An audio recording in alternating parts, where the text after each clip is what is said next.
Lembayung Al-Quran, Datuk Dr. Haji Zahasan Muhammad. Assalamualaikum warahmatullahi wabarakatuh. Innal hamdalillah nahmaduhu wa nasta'inuhu wa nastahdihi wa nastaghfiruh wa natubu ilayhi wa natawakkalu alayhi wa na'udzu billahi min shururi anfusina wa sayyiati a'malina may yahdihillahu fala mudilla lahu wa may yudlil fala hadiya lahu. Allahumma salli wa sallim wa barik ala Muhammad wa ala ali Muhammad kama sallaita wa sallamta wa barakta ala Ibrahim wa ala ali Ibrahim fil alamin innaka Hamidum Majid. Amma ba'd. Para pendengar IKIM yang setia yang dimuliakan Allah sekalian, kita lihat pada muka surat 593 jilid keempat tafsir Ibn Katsir pada ayat 58 dan 59. A'udzubillahi minasyaitonir rajim. Wa jaa ikhwatu Yusuf fadakhalu alayhi fa'arafahum wa hum lahu munkirun. Walamma jahazahum bijahazihim qala atuni bi akhin lakum min abikum ala tarawna anni ufil kaila wa ana khairul munzilin. Dan saudara saya Yusuf datang ke Mesir, lalu mereka ke tempatnya. Maka Yusuf mengenal mereka, sedang mereka tidak kenal padanya. Dan tak kala Yusuf menyiapkan untuk mereka bahan makanannya, dia berkata, bawalah kepadaku saudaramu yang seayah denganmu, iaitu Bunyamin. Tidakkah kamu lihat bahawa aku menyempurnakan sukatan dan akulah sebaik-baik penerima tetamu? Saudara-saudara Yusuf datang untuk mendapatkan bekalan makanan atas perintah ayah mereka, sebab ada khabar yang sampai kepada mereka bahawa Raja Mesir memberikan makanan kepada masyarakat dengan harga asas, harga modal, maknanya murah lah. Demikian disebut dalam kitab-kitab tafsir, contohnya tafsir Baghawi, tafsir Qurtubi, tafsir Baydawi, tafsir Maturidi. Maka mereka membawa barang-barang yang dapat ditukar dengan bahan makanan. Itulah cara perniagaan zaman dahulu. Dan saya telah terangkan tuan-tuan, pada tahun pertama mereka berniaga dengan keuangan, yang kedua secara barter trade, yang ketiga mereka menjual ternakan, yang keempat mereka tahun keempat masih lagi kemarau laku sampai jual tanah, tebus tanah. Tahun kelima seterusnya mereka terpaksa jual segala barang kemas yang mereka ada. Tahun keenam mereka terpaksa jual anak-anak mereka. Ini mengikut cerita yang dikemukakan dalam kitab-kitab sirah. Dan tahun ketujuh masih sampai mereka terpaksa memperhambakan diri mereka menjadi hamba kepada orang. Tapi akhirnya Nabi Yusuf telah memerdekakan semua mereka ini. Jadi berangkatlah 10 orang anak Nabi Yaqub ini kecuali Bunyamin, iaitu saudara kandung, seibu, seayah dengan Yusuf AS, yang ditahan oleh ayahnya kerana dia putera kesayangan, penemanlah buat baginda. Setelah mereka masuk menghadap Nabi Yusuf, sedang pada waktu Nabi Yusuf menduduki jawatan yang tinggi. Dan kat sini kata Imam Mutawalli Sya'rawi, betapa pemimpin berjiwa rakyat ini turun ke padang setiap hari, bukannya pada musim tertentu sahaja. Maka kedatangan mereka disedari oleh Yusuf, menunjukkan bahawa memang Yusuf AS seorang yang setiap hari berada bersama dengan rakyatnya. Susah senang melihat perkembangan, mengambil tahu. Allahu Akbar, Masya Allah, Tabaraka wa Ta'ala. Apa saja kualiti yang ada pada seseorang itu, hendaklah dia mengambil berat kepada tanggungjawab yang telah diberikan. Jadi setelah mereka menghadap Yusuf AS, pada masa itu yang menduduki jawatan tinggi, pemimpin lah, menteri, raja lah, dia terus kenal pada mereka, sementara mereka tak kenal padanya. Kerana bayangkan ketika berpisah dahulu, memang Yusuf masih kecil, muda belia, abang-abangnya sudah dewasa. Jadi tentulah adik dapat mengecam abangnya. Dan saya telah terangkan kepada tuan-tuan, kata para ulama tafsir, kacaknya Nabi Yusuf itu telah ditukar oleh Allah menjadi hibah, zu haibatin, mahib, kana mahiban. Macam Sayyidina Umar Khattab radhiyallahu anhu, kalau kita baca dalam kitab-kitab contohnya Sirah, Syiar Alamin Nubala contohnya, Al-Isabah contohnya, Sayyidina Umar seorang yang sangat hebat, kana mahiban. Kalau Sayyidina Umar ni berjalan di Madinah, di jalan-jalan yang ada di Madinah,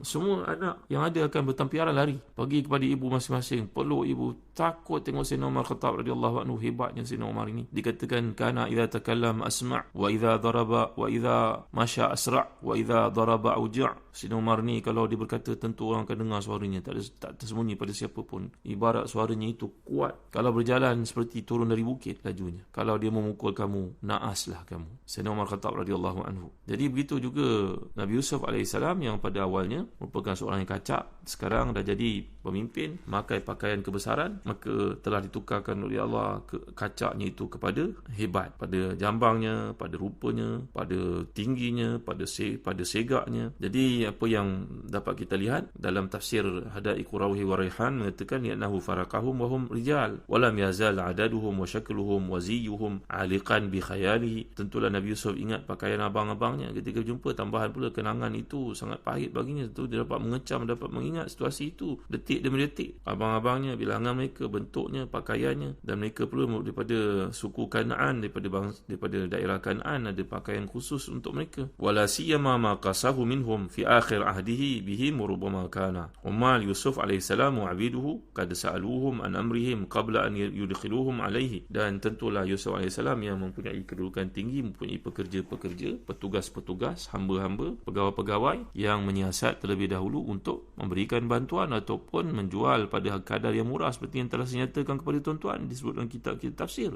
Inilah yang kita sebut sebagai matuyat, mahazif. Kita baca Al-Quran sebagai orang beriman, kita tahu di sebalik cerita ni ada benda-benda lain yang Allah tidak bawa kepada kita, tapi kita dapat sesuaikan dengan kefahaman, mengikut siyak, mengikut kepada konteks cerita. Baik, mereka beranggapan Yusuf sudah pun mati. Yusuf mungkin dah tamat ceritanya. Mereka tak tahu Yusuf dibawa ke mana selepas dijual itu. Mereka tak terbayang kini dia menjawat jawatan orang paling penting di negara Mesir. Apa yang pasti memang mereka tidak mengenalinya langsung. Sedangkan Nabi Yusuf mengetahui siapa mereka. Maka As-Suddi dan para mufassir yang lain mengatakan bahawa Yusuf bertanya kepada mereka seolah tidak mengenal mereka. Apa yang buat kamu datang? Nampak pakaian lain. Memang anak-anak Nabi Yaqub ini segak-segak orangnya. Mereka menjawab, kami datang untuk dapatkan makanan. Nabi Yusuf sengaja provoke dengan mengatakan, kamu bukan nak dapat makanan, kamu ini adalah mata-mata, jawasis, kamu ni uyun, kamu ini mempunyai agenda lain ini. Mereka menjawab, kami berlindung kepada Allah daripada perkara tersebut. Nabi Yusuf tanya lagi. Kita dah bacalah dialog ni dalam tafsir Ibn Katsir, tuan-tuan. Jadi kalian datang dari mana? Mereka menjawab, kami datang dari Kan'an. Ayah kami adalah Yaqub alaihissalam, Nabi Allah. Nabi Yusuf sengaja buat-buat tak tahu dan bertanya, adakah dia masih mempunyai anak selain daripada kamu semua ni? Kalau 10 orang adik-beradik lelaki, tentu orang terkejut tengok, tuan-tuan. 10 orang lelaki adik-beradik, tentulah menarik perhatian, bukan? Kalau 10 orang tu ada 2 orang lelaki, 8 orang perempuan, ataupun 5 lelaki, 5 perempuan, tak nampak sangat. Ini kalau 10 lelaki, maka Nabi Yusuf mencari peluang untuk bertanya, padahal baginda mengetahui hakikat sebenarnya. Dia bertanya, adakah ayah kamu tu ada anak lain?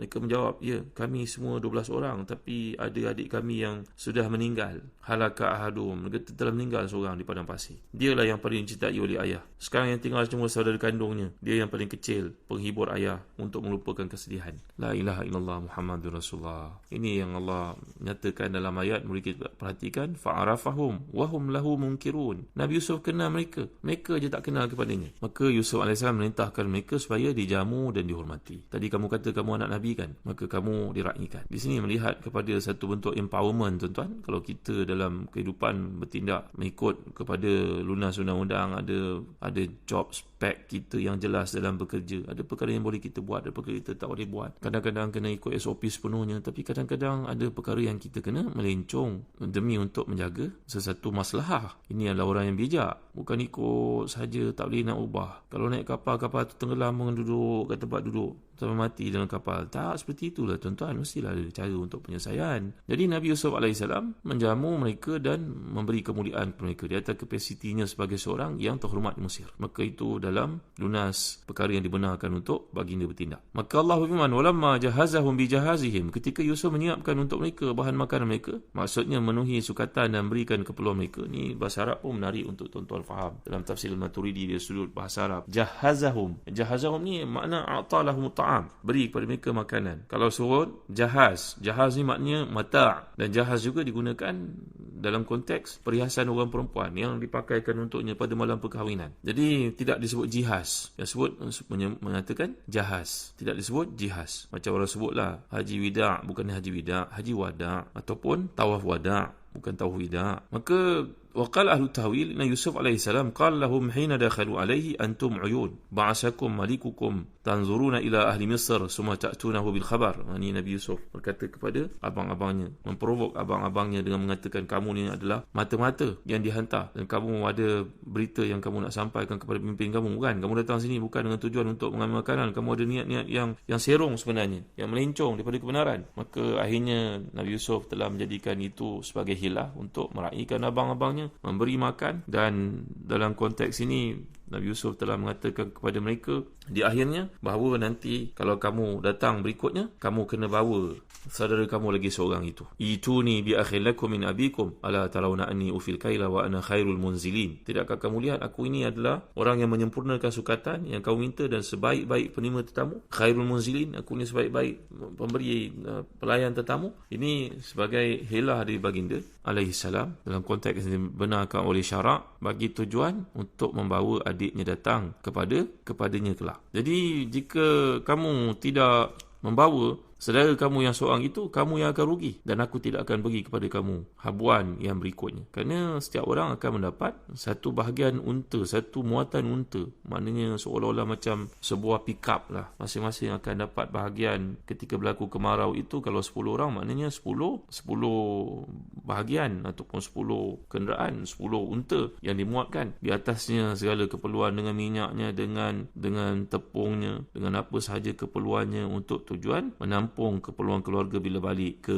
Kanaan nanti. Jadi walamma jahazahum bi jahazihim qala'tuni bi akhil lakum min abikum ala tarawna anni ufil kaila wa ana khairul munzilin. Jadi aku adalah orang yang telah pun memperlakukan kamu dengan baik. Maka pada masa akan datang kamu datang ke sini, tolong bawa adik kamu seorang lagi. Aku nak berkenalan dengannya. Aku nak jumpa dengannya. Kamu nampak kan? Aku melayan kamu dengan baik, tidak seperti orang lain datang. Aku memberi pada kamu keperluan kamu. Aku melayani kamu dengan sebaik-baiknya. Kemudian dalam ayat yang berikutnya Allah menyatakan a'udzubillahi minasyaitonirrajim fa illam ta'tuni bihi fala kayla lakum 'indi wala taqrabun qalu sanurawidu anhu abahu wa inna lafa'ilun wa qala li fityanihi ja'alu bidha'atahum fi rihalihim وقال لفتيانه جعلوا بضاعتهم في رحالهم لعلهم يعرفونها إذا انقلبوا إلى أهلهم لعلهم يرجعون. Kemudian dalam ayat yang ke-60, jika kamu tidak membawanya kepadaku, maka kamu tidak akan mendapatkan sukatan lagi daripadaku, dan jangan kamu mendekatiku. Mereka berkata, kami akan mengujuk ayah untuk membawanya kemari, dan sungguhnya kami benar-benar akan melaksanakannya. Yusuf berkata kepada petugas-petugasnya, pegawai-pegawainya, pelayan-pelayannya, masukkanlah barang-barang penukar kepunyaan mereka ke dalam karung-karung mereka supaya mereka mengetahuinya. Bila mereka telah kembali kepada keluarganya, mudah-mudahan mereka kembali lagi. Jadi maksud di sini,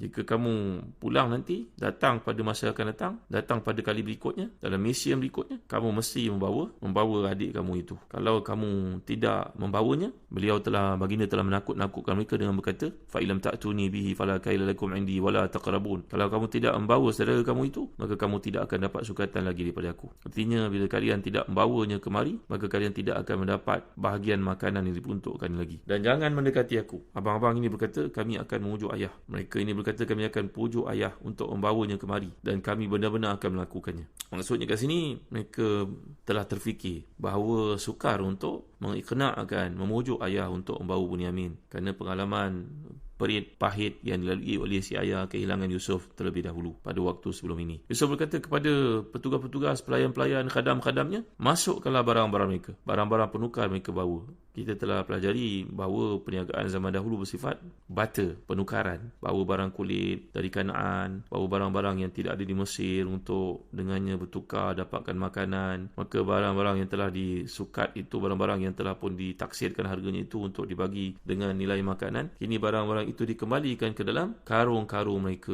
secara diam-diam, tanpa pengetahuan mereka, supaya mereka kembali lagi dengan bawa barang tersebut. Apakah maksud supaya mereka kembali lagi? Adakah kerana mereka merasa terhutang budi atas kebaikan Nabi Yusuf, iaitu tidak mengambil barang-barang mereka perdagangkan untuk dapat makanan? Ataupun amalan para Nabi, kalau sesuatu barang yang dijual itu tidak diterima, maka wajib dipulangkan? Apa penjelasan yang ada di sini? Kita akan lihat dalam kuliah akan datang. Wallahu alam. Wa sallallahu ala sayyidina Muhammad wa ala alihi wa sahbihi wa baraka wasallam. Walhamdulillahi rabbil alamin. Wa barakallahu fikum. Wassalamu alaikum warahmatullahi wabarakatuh.